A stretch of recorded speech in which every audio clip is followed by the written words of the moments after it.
Samantha had dreamed of this moment, her first open water dive in the Caribbean. The sun was shining, the gently rocking dive boat was sitting on crystal clear water, and the instructor's voice echoed in her head. Just remember to breathe. You'll love it down there. But the second she slipped beneath the surface, excitement gave way to something else entirely. Below her, the turquoise shimmer faded into endless, bottomless blue. And further down, that blue dissolved into an inky black void. A vast, open nothing. No walls, no floor, just her suspended above an abyss so vast, so endlessly deep that if something went wrong and no one noticed, she would silently drift downward forever. There'd be no bottom to catch her, only a slow descent into a cold black infinity. Her heart raced, not from exertion, but from a primal fear she didn't know she had until that second. How deep did it go? What was down there in those inky depths that might be aware of her? She was no longer a diver exploring paradise. She was a visitor in a world where humans are at a true disadvantage. And by the way, Samantha was me on my very first open water dive in Bonaire in 1992. Yeah, I freaked out a bit. Spiders, snakes, the dark. Yeah, these are all the usual suspects. But what if I told you there's a legit fear of mannequins or edges? Well, there is. And you might discover you have one of them at the worst possible moment. Thalassophobia, fear of the ocean. There's many things about the ocean that can strike fear into even the most sensible person. Sharks or Thalassophobia, fear of depths, bathyphobia, fear of large submerged objects, megalohydrothalassophobia. So thalassophobia is that creeping dread when you stare into deep water and realize you have no idea what's beneath you. It's the fear of the vast, open, unknowable ocean. And given that 80% of the ocean is unexplored, I'd say this one's pure survival instinct. If you've ever noped out of a boat trip or refused to swim past where your toes touch the sand, you get it. This fear got a lot of attention after the OceanGate sub-tragedy that imploded on its way down to explore the Titanic. And for me, thinking about what was going on while descending over 2 miles down was enough to resurrect this fear just thinking about it for me. Arachnophobia, the fear of spiders. I know. Classic, but still worth a spot because arachnophobia is the most common fear among humans, no matter where they live in the world. And it isn't just disliking spiders, it is full-on panic at the sight of them. I mean, around 30% of people have this fear, and quite frankly, I think that might be an underestimation. Is this due to evolution? I don't know. It's a going theory. We're basically running on survival software version 1.0, and spiders were once a legitimate threat, and there are plenty that still are. Some species are venomous, and back when antibiotics weren't a thing, a spider bite could mean serious trouble or death. So over thousands of years, those who were cautious around them were more likely to survive and pass on those instincts. And a fun fact, studies show humans can detect spiders faster than almost any other object in a room. Our brains are literally trained to spot them because they move differently. They're unpredictable, fast, then still. That sudden jerky motion triggers a primitive fear response because we associate erratic movement with danger. Think snakes, insects. Our brains don't like what they can't predict. And then also, it's the small but deadly category here too. Small enough to sneak up on you, potentially harmful, hard to control. They tick all of the boxes. Even though most aren't dangerous, the idea that something so small could be makes a lot of people instinctively anxious. And I'm also adding cave crickets here as well. The first one of the season made its appearance just a few days ago while Ash and I were watching TV. And these things are worse than spiders for me because they're massive and they jump towards movement. Now, I know that they're not arachnids. They actually belong to the order Orthoptera, and same order as grasshoppers, katydids, etc. But as freaked out as we were, when we see these, we've trained ourselves to move very slowly and keep it in our sights until we can kill it, because if you lose it, good luck. Cremnophobia, the fear of precipices, cliffs, and the edge of a steep drop. You know that feeling when you're standing near a cliff, a rooftop, or even looking over a balcony, and suddenly you get this feeling of existential dread. Your brain screams, "Back up now." even though you're perfectly safe. Yeah, that's not just caution. That could be a taste of this phobia. And don't mistake things. It's not the height, it's the what if. Unlike full-blown acrophobia, which is the fear of heights in general, cremnophobia locks in on the edge part of it. It's the fear that if you get too close, something could send you over. Maybe a gust of wind, maybe you trip. And then here's where it gets a little dark. Maybe you just lose control for a second and answer the call of the void, also known as l'appel du vide. And even people without this phobia experience this. Ever stood at an edge and thought, what if I just jumped? Even though you had zero intention of doing so. Well, that's your brain kind of glitching out and processing danger in a weird way by flashing the worst case scenario across your mental screen. Totally normal, totally unsettling. Psychologists believe that this fear is deeply wired into our survival instincts, as is every phobia. Our ancestors didn't get a second chance if they misjudged a cliffside. So your brain goes into overdrive, making you hyper aware of the risk. The edge doesn't even have to be high. Even steep staircases or balconies can trigger this. I also have this phobia and it's pretty paralyzing, but the ironic thing is I've been skydiving several times and this doesn't really get triggered. Maybe a little bit, but not where it's ever stopped me from doing the jump. Why? Well, the only thing that I can come up with is my descent is intentional and controlled. That unknown between the edge and the bottom is not really there. So next time you take a step back from a ledge and laugh it off, just know that your survival instincts are working exactly as designed. Astraphobia, fear of thunder and lightning.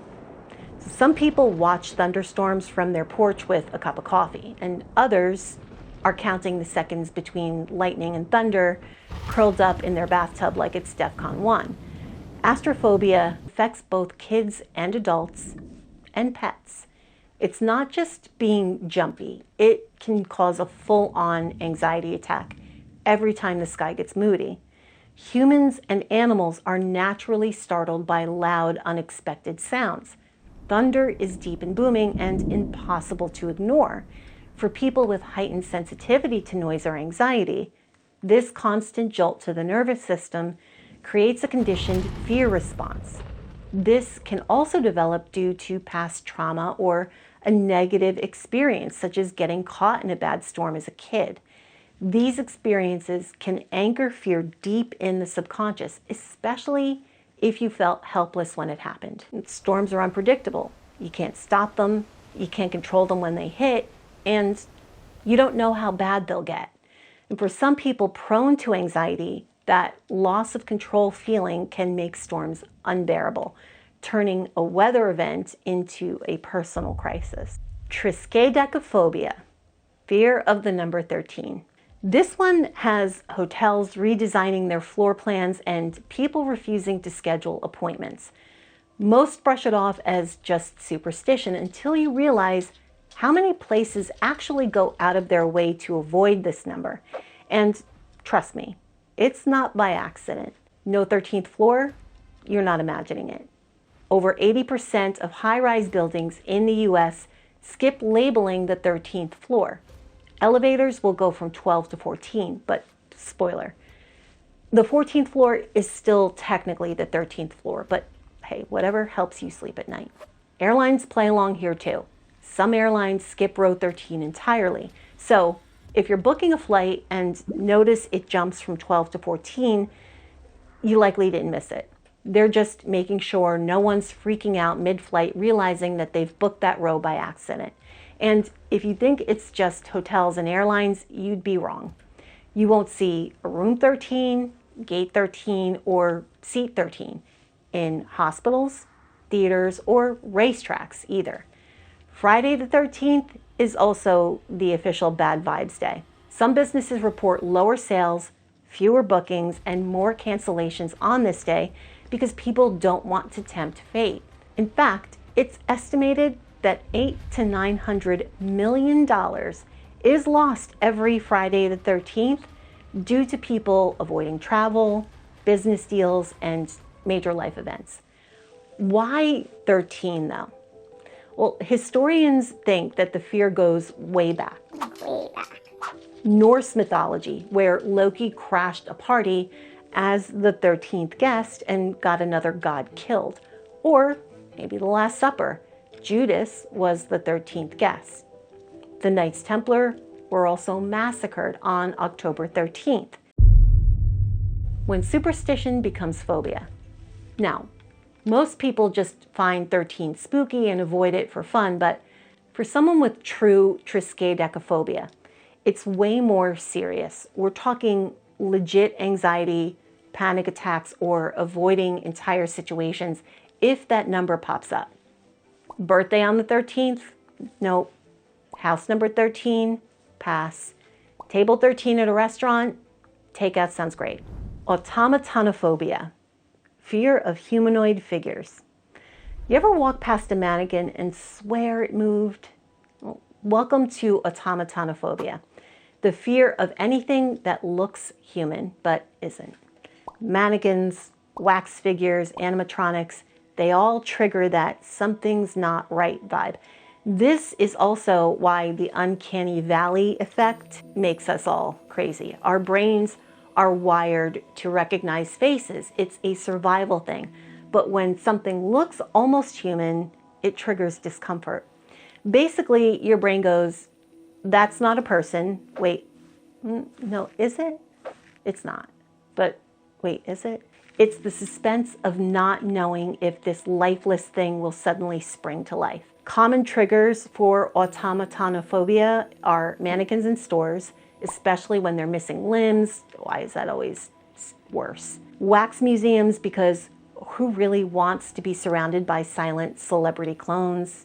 Animatronics, looking at you, old school Chuck E. Cheese, think, yeah, Disney even. Ventriloquist dummies, don't even get me started. Halloween decorations that look fake, until your neighbor dressed as a scarecrow actually lunges at you. Yeah. Now, this next one, I am going to take a stab at saying, and when you find out what the phobia is, you'll realize it's ironic. This phobia is called Hippopotomonstrosesquipedaliophobia. Fear of long words. Yes, this is real. And yes, it's cruelly ironic, and someone clearly had a sense of humor when naming it. Saying the name is a nightmare for exactly the people who have it. But is it real? Surprisingly, yes, though it's often debated. Clinically, it falls under the broader category of social phobias or speech-related anxieties.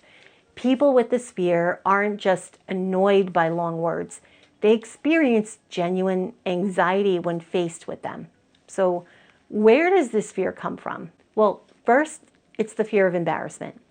So it's less about the word itself and more about mispronouncing it in front of others.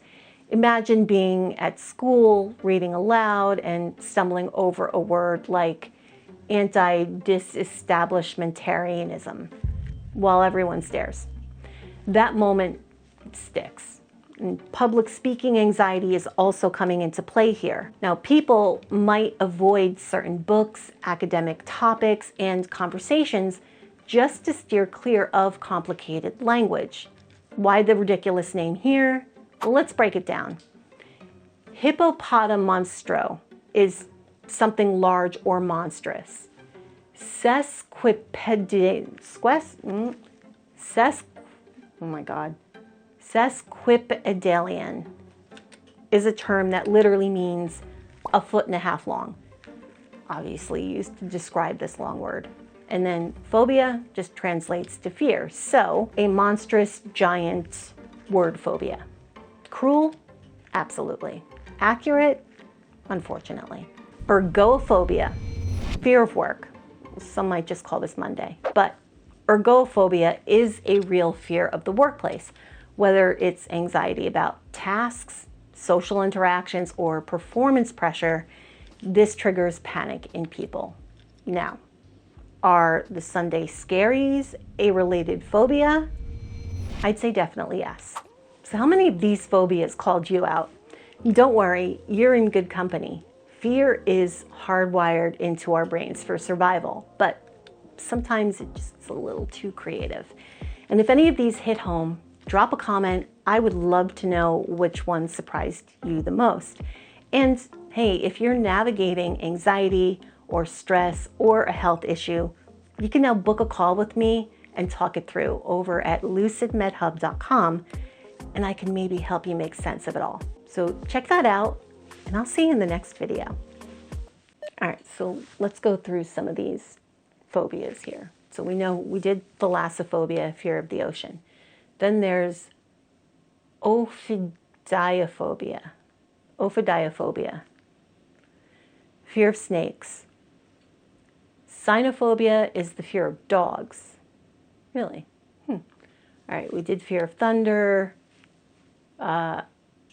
Trypanophobia, fear of needles or injections. Thanatophobia, fear of death or dying. Termerhanophobia is the fear of flying. I guess that is related to pterodactyl, the way it's spelled. Nosocomophobia is the fear of hospitals. Hemophobia is the fear of blood. What else do we have here? Panphobia is the fear of everything. Okay, and then we did arachnophobia already.